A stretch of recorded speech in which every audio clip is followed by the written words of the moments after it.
Picture 1914. Jazz-age swagger before jazz, telegraphs chirping, cameras flashing, silk hats everywhere. And Europe basically speed-running a group project with dynamite. Welcome back to Rewind a Bit. Today we're chasing the fuse that turned into a continent-wide fire. 1914. The spark that lit World War I. Buckle up. The story moves fast, misses turns, and still somehow finds its target. A world that looked modern. Until it didn't, Europe in 1914 felt cutting edge. Slick tech, confident culture, and great powers strutting like peacocks. But beneath the shine sat buckets of kerosene, rival empires, fresh weapons, and bruised egos ready to throw hands. It was peak civilization, with a self-destruct button wired to everyone's doorbell. If the stage is gorgeous, wait till you meet the new lead who wants more lines, and most of the scenery. The new kid on the block, Germany, 40 years old and already bench-pressing Europe-Germany wasn't born. It detonated into existence. In a few dramatic years, a mess of mini-states fused into a juggernaut with industry, manpower, and swagger to spare.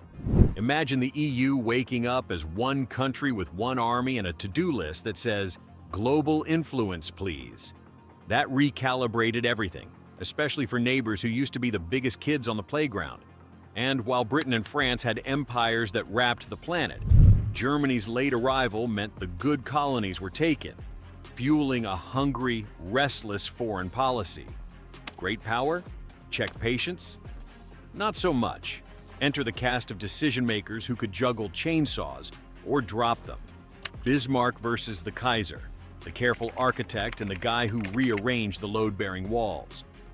For 2 decades, Chancellor Otto von Bismarck played 4D diplomacy to keep Europe's balance intact, especially preventing France and Russia from ganging up on Germany. Then Kaiser Wilhelm II fired him, chased a louder, expansion-heavier policy, and rattled alliances like a toddler with a kaleidoscope. Old Otto had warned the future explosion would start over some foolish thing in the Balkans. He was not wrong. And if your house is creaking, check the foundation. 3 aging empires were hearing ominous noises. Fear in fading empires. Austria-Hungary, the Ottomans, and Russia. Austria-Hungary was a patchwork quilt fraying at every seam. Dozens of peoples wanting their own flags, their own future. The Ottomans were the sick man of Europe, losing land like a leaky bucket. Russia, enormous, proud, and exposed. A 1905 defeat by Japan and near revolution had the Tsar juggling unrest with shaky modernization. Fear makes leaders do dumb things. Panic makes them do them quickly. So, a new superpower, nervous elders, and a balcony full of matches. All it takes is one spark, and it starts with the wrong turn heard round the world. Sarajevo, a sandwich, a wrong street, and 2 shots that changed everything. June 28, 1914. Archduke Franz Ferdinand, the heir to Austria-Hungary, visits Sarajevo with his wife, Sophie. It's their anniversary. The motorcade route is printed in the papers, and several young conspirators are waiting with bombs and pistols. Most choke. One throws a bomb, misses. The Archduke insists on visiting the hospital to see the wounded. His chauffeur, unfamiliar with Sarajevo, turns down the wrong street, where assassin Gavrilo Princip, sulking over failure and buying a snack, suddenly sees the royal car stall in front of him. 3 steps, 2 shots, lives end. The fuse begins to burn. A crime in a provincial city could have stayed local, if not for an ultimatum that read less like diplomacy and more like a dare. The July ultimatum, impossible demands, a blank check, and Domino's Austria-Hungary blames Serbia, drafts a list of demands designed to be refused, and checks in with its best friend, Germany. Berlin gives a warm hug and a "do what you need," the infamous blank check. Serbia accepts a lot, but not everything. Vienna declares war. Russia backs Serbia. France backs Russia. Germany backs Austria, Hungary. Montenegro jumps in. Everyone's alliance promises become very, very real. and Germany has a master plan. Well, a fast plan. Spoiler, shortcuts through small neutral countries rarely end well. Excuse us, Belgium. The plan that tripped over a doormat Germany can't waste time cracking France's fortified border, so it swings wide through neutral Belgium to blitz Paris before Russia fully mobilizes. Belgium, expected to shrug, instead bites and holds.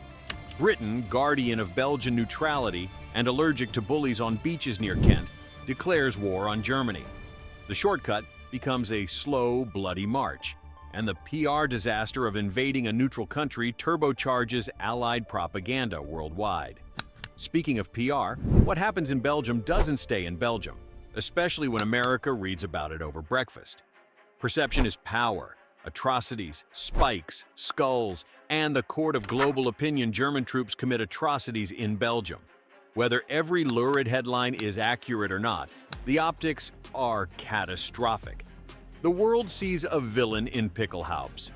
Across the Atlantic, President Woodrow Wilson imagines himself the referee of civilization, urging peace, while German Americans' early cheers dim as reports from Belgium spread.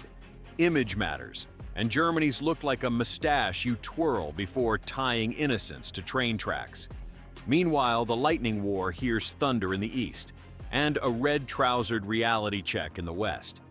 The plan meets math. Belgium stalls, Russia sprints, and Paris refuses to fall, Belgium's resistance, and British troops slow the German timetable. Then Russia mobilizes faster than Berlin expected, forcing Germany to peel off units to the Eastern Front. In France, German armies get within sight of Paris, close enough to make postcards, but a gap opens in their lines. The French pounce at the Marne. Retreat begins. Both sides try to outflank each other northward in the race to the sea, entrenching all the way from the Channel to Switzerland. The quick war expires. The trenches arrive. You've lit the fuse. Now meet the inferno, industrial age warfare that eats men and miles with equal appetite.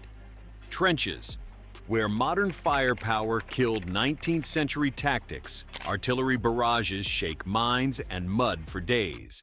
Machine guns turn parades into statistics. Soldiers learn bright uniforms are great for paintings and terrible for survival. Ask any Frenchman who started 1914 in red trousers under blue coats.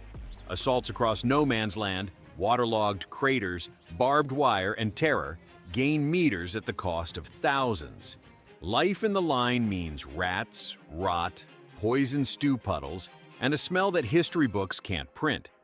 This wasn't the war anyone advertised. It was the war technology made inevitable once the shooting started. So, what was the spark? A student with a pistol on a Sarajevo street? Sure. But the real spark only mattered because the room was pre-soaked. A newly muscular Germany, overstretched empires hearing the clock, leaders outclassed by their own systems, alliances rigged like tripwires, and a plan that replaced caution with speed. A wrong turn gave Princip his moment, and Europe did the rest, turning one assassination into mobilizations, invasions, and a war that redrafted the 20th century. Quick recap. Europe looked modern, but was strategically brittle. Germany's late arrival and huge power upset the balance. Bismarck's careful web snapped under the Kaiser. Austria-Hungary panicked. Russia bristled. Everyone read their alliance contracts out loud. Belgium's stand invited Britain. The Marne ended the sprint. Trenches made it a grind. If this whirlwind through 1914 made the dominoes click into place, stick around. We're diving next into the Marne, the Eastern Front's thunderclap, and how a stationary aisle, barbed wire plus bullets, beat cavalry charges. Hit subscribe so you don't miss the follow-ups, drop a comment with the moment you think truly lit the war, and share this with the friend who still thinks World War I started because of a sandwich. See you in the next one.